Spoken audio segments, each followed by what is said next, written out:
Hello friends.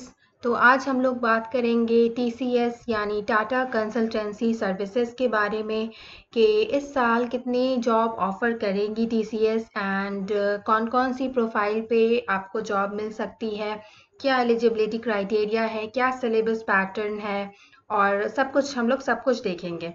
तो सबसे पहले आते हैं हायरिंग प्लान्स ऑफ टीसीएस पे।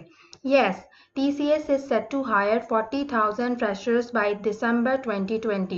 इस साल भी TCS 40,000 freshers को हायर करेगी by December 2020। So it's a very good news and this is the hiring plans of TCS। Now let's come to the another section which is about the TCS NQT। तो ये TCS NQT है क्या? TCS NQT stands for Tata consultancy services national qualifier test. जी हाँ, ये test पहले नहीं था, लेकिन ये 2018 से स्टार्ट किया गया। पहले टीसीएस कॉलेजेस में जाकर के बच्चों को हायर करती थी, लेकिन 2018 से ये नेशनल लेवल पे एक एग्ज़ाम कंडक्ट कराती है जिसे नेशनल क्वालिफायर टेस्ट कहा जाता है। और इस टेस्ट में सारे इंडिया के टॉप कॉलेजेस के और अदर कॉलेजेस के बच्चे भी अप्लाई कर सकते हैं, रजिस्टर कर सकते हैं। और फिर उसके बाद एक ऑनलाइन टेस्ट होता है ऑन द शेड्यूल डेट। तो इस ऑनलाइन टेस्ट में क्या क्या होता है वो अब हम देखेंगे। इस ऑनलाइन टेस्ट में दो सेक्शंस होते हैं, एक एप्टीट्यूड और दूसरा प्रोग्रामिंग स्किल्स। क्या इसमें सिलेबस होती हैं वो भी हम इस वीडियो में जानेंगे। तो आफ्टर गिविंग दिस एग्ज़ाम, इस एग्ज़ाम को देने के बाद 35% जो बच्चे होते हैं वो इंटरव्यू के लिए सिलेक्ट किए जाते हैं for the TCS Ninja and digital profile. और अब आते हैं TCS निंजा कितना सैलरी ऑफर करती है। TCS निंजा में आपकी सैलरी 3.5 लाख्स होती है और TCS डिजिटल में 6.5 लाख्स। इंटरव्यू के बेसिस पे वो आपको अलग अलग रोल दे सकते हैं, मे बी TCS निंजा में या फिर TCS डिजिटल में।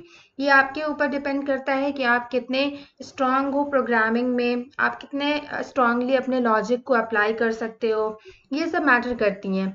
और अब हम आ जाते हैं एलिजिबिलिटी क्राइटेरिया में। तो इस एलिजिबिलिटी क्राइटेरिया में सबसे जो पहली चीज़ है वो है क्वालिफ़िकेशन। यस, अब क्वालिफ़िकेशन में क्या होना चाहिए वो देखते हैं। क्वालिफ़िकेशन में फुल टाइम ग्रेजुएट्स होना चाहिए, BE, BTech, ME, MTech, MSc या फिर MCA। MCA सिर्फ 2020 ईयर ऑफ पास आउट वाले के लिए है। So this is all about the qualification. आपको फुल टाइम ग्रेजुएट होना पड़ेगा, पार्ट टाइम ग्रेजुएट होने से काम नहीं चलेगा। Now let's come to the second point which is eligible streams for undergraduate and postgraduate programs। तो इसमें जो एलिजिबल स्ट्रीम्स हैं उसमें ऑल इंजीनियरिंग स्ट्रीम्स आ जाती हैं। जितनी भी इंजीनियरिंग स्ट्रीम्स हैं वो सब उसके अंदर आ जाती हैं। अब हम आते हैं तीसरे पॉइंट पे जो है क्राइटेरिया। तो क्राइटेरिया क्या है इसका? 60% थ्रू आउट एकेडमिक्स। आपका जो एकेडमिक्स है उसमें आपको 60% मिनिमम आ चुके होंगे तभी आप अप्लाई कर सकते हैं। जी हाँ। And now let's come to the backlog criteria. In the backlog criteria क्या है? 1 एक्टिव बैकलॉग इज देयर। आपका अगर 1 एक्टिव बैकलॉग है तो इतने से काम चल जाएगा, लेकिन अगर एक से ज़्यादा एक्टिव बैकलॉग्स हैं तो फिर आप इसमें अप्लाई नहीं कर सकते और आप इसका टेस्ट नहीं दे सकते। And now let's come to the last one which is the gap criteria. Gap criteria में गैप होना चाहिए, लेकिन गैप 2 ईयर्स से ज़्यादा नहीं होना चाहिए। जी हाँ, आपको सिर्फ 2 years का गैप चलेगा, लेकिन not more than 2 years। Now let's come to the another section which is exam pattern. जी हाँ, अब हम एग्ज़ाम पैटर्न में आते हैं। तो अब हम देखेंगे कि हमारा एग्ज़ाम कैसे होगा। जो TCS का जो एग्ज़ाम होगा जिसमें एप्टीट्यूड प्लस कोडिंग होगी, तो वो कैसे डिवाइडेड होगा डिफरेंट सेक्शंस में। तो यहाँ पे हम देख सकते हैं this is the section name और इसमें 4 सेक्शन होंगे। पहला होगा क्वांटिटेटिव एप्टीट्यूड, दूसरा होगा इंग्लिश, तीसरा होगा प्रोग्रामिंग कॉन्सेप्ट्स एंड फोर्थ होगा कोडिंग एबिलिटी। सो ये दोनों जो होंगे क्वांटिटेटिव एप्टीट्यूड एंड इंग्लिश, ये दोनों एप्टीट्यूड सेक्शन में कवर हो जाएंगे। और जो थर्ड और फोर्थ है प्रोग्रामिंग कॉन्सेप्ट्स और कोडिंग एबिलिटी, ये आपका प्रोग्रामिंग स्किल्स में आ जाएगा। अब हम आते हैं नंबर ऑफ क्वेश्चंस में। सो क्वांटिटेटिव एप्टीट्यूड और इंग्लिश दोनों में 15-15 क्वेश्चन होंगे। तो नंबर ऑफ क्वेश्चंस टोटल हो गए इन द एप्टीट्यूड सेक्शंस 30, और आपका टाइम अलॉटेड होगा 30 + 10 मिनट्स विच इज़ 40 मिनट्स। और इसकी डिटेल्स जान लें। क्वांटिटेटिव एप्टीट्यूड में आपके 10 MCQs होंगे और 5 फिल इन द ब्लैंक्स होंगे। और इंग्लिश सेक्शन में आपका क्लोज टेस्ट होगा। और इसकी नेगेटिव मार्किंग पे आ जाते हैं। MCQs में जो नेगेटिव मार्किंग है वो है 0.33, लेकिन फिल इन द ब्लैंक्स में कोई नेगेटिव मार्किंग नहीं होती है। और अब आ जाते हैं negative marking of English section. यहाँ पे भी आपकी नेगेटिव मार्किंग होगी 0.33। अब आ जाते हैं हम प्रोग्रामिंग स्किल्स पे। जी हाँ, प्रोग्रामिंग स्किल्स में भी 2 सेक्शंस हैं, प्रोग्रामिंग कॉन्सेप्ट्स और कोडिंग एबिलिटी। प्रोग्रामिंग कॉन्सेप्ट्स में नंबर ऑफ क्वेश्चंस हो जाएंगे 10, और कोडिंग एबिलिटी में नंबर ऑफ क्वेश्चंस हो जाएगी ओनली 1। और जो टाइम अलॉटेड होगा वो 20 + 30 विच इज़ 50 मिनट्स, 50 मिनट्स आपको मिलेंगे इसके लिए। और अब आ जाते हैं इसकी डिटेल पे। तो इसकी डिटेल क्या है? प्रोग्रामिंग कॉन्सेप्ट में आपको 7 MCQs दिए जाएंगे और 3 फिल इन द ब्लैंक्स दिए जाएंगे। सो ये बात हो गई प्रोग्रामिंग कॉन्सेप्ट की। अब कोडिंग एबिलिटी पे आते हैं। तो कोडिंग एबिलिटी में आपको सिर्फ एक प्रॉब्लम दिया जाएगा जो कि 30 मिनट्स का होगा। और ऐसा नहीं है कि आपको कोई भी आसान सा प्रॉब्लम उठा के दे दिया जाएगा। जी नहीं, प्रॉब्लम आपका मॉडरेट लेवल का होगा या फिर एवरेज लेवल का होगा। और अगर आपको 30 मिनट्स टाइम दिया जा रहा है तो आपको इसमें अच्छे से अपनी लॉजिक लगा के उसको अच्छे से सॉल्व करना होगा।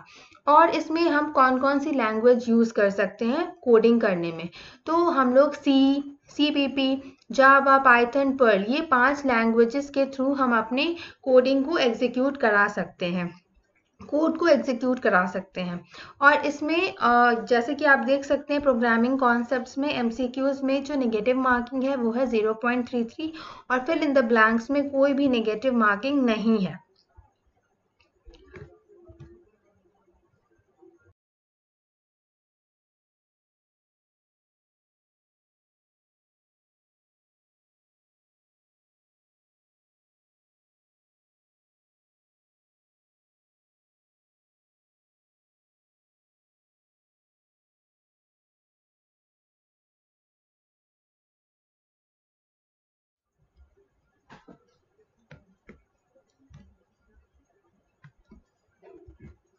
इसमें कोई भी नेगेटिव मार्किंग आपको नहीं मिलेगी।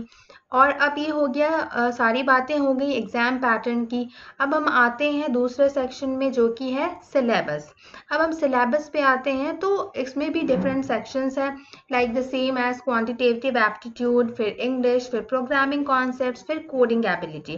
तो quantitative aptitude, English, programming concepts, coding ability, सब में की टॉपिक्स यहाँ पे गिवन हैं। आप यहाँ से पता कर सकते हैं कि किस सेक्शन के अंडर क्या क्या टॉपिक्स से क्वेश्चंस आ सकते हैं। जैसे कि क्वांटिटेटिव एप्टीट्यूड में number system, HCF and LCM, time, speed and distance, mixtures and allegations, time and work, percentages, और बहुत सारे टॉपिक्स हैं। इन सबको आपको प्रैक्टिस करना पड़ेगा। Now let's come to the English section. इसमें फिल इन द ब्लैंक्स होगा ऑन द फॉलोइंग टॉपिक्स। कुछ टॉपिक्स पे जैसे कि articles, most confused words, subject word agreement, nouns, tenses, modals, spellings, और इन्हीं सब टॉपिक से आपको फिल इन द ब्लैंक्स पूछा जाएगा। और जो प्रोग्रामिंग कॉन्सेप्ट्स के जो MCQs और फिल इन द ब्लैंक्स होंगे वो इन सब टॉपिक से बिल्डअप होंगे। जो क्वेश्चंस होंगे वो इन सब टॉपिक से बिल्डअप होंगे, like basics, like oops, like data structure, basics में डेटा टाइप्स, इनपुट आउटपुट वाले questions, functions and scope, inbuilt libraries, variables and registers, और इसी तरह से और भी सारे टॉपिक्स हैं। ये सब आपको देखना पड़ेगा। और फिर ऊप्स में आ जाइए तो यहाँ पे प्रोसीजरल वर्सेस ऊप्स, क्लास और ऑब्जेक्ट्स, इनहेरिटेंस, इन सब से क्वेश्चन पूछे जाएंगे। Data structure like stacks, queues, link list, और ट्रीज, बाइनरी सर्च ट्रीज, और डिफरेंट टाइप्स ऑफ टॉपिक्स। और now let's come to the coding ability. Coding ability में एक ही प्रॉब्लम होगा, जिसको हम या तो सी या फिर C++ या जावा या पाइथन या पर्ल, इन्हीं 5 लैंग्वेजेस के हेल्प से हम अपने कोड को एग्जीक्यूट करा सकते हैं वहाँ पे। और एक और बात, अगर आपकी कोडिंग वहाँ पे एग्ज़ाम के टाइम पे अगर आपकी एक कोडिंग सही हो जाती है, रन कर जाती है, आपका कोड रन कर जाता है, तो ये बहुत अच्छी चीज़ है, क्योंकि कोड वाले सेक्शन का बहुत ज़्यादा वेटेज होता है, बहुत ज़्यादा नहीं लेकिन ज़्यादा वेटेज होता है। और अगर आप कोड अच्छे से कर लेते हैं और अगर आप एप्टीट्यूड अपना अच्छे से कर लेते हैं, तो ऑब्वियसली आप शॉर्टलिस्ट हो जाएंगे इंटरव्यू के लिए। सो ये सब सारी चीज़ें हैं अबाउट TCS, लाइक TCS कितने कितने फ्रेशर्स को हायर करेगी इस बार, फिर इसका एग्ज़ाम पैटर्न क्या है, इसका सिलेबस क्या है, और TCS नेशनल क्वालिफायर टेस्ट क्या है। सो आज की वीडियो में बस इतना ही। और अगर आपको मेरी वीडियो अच्छी लगी तो प्लीज़ इसे लाइक, शेयर और सब्सक्राइब ज़रूर करें। Thank you so much.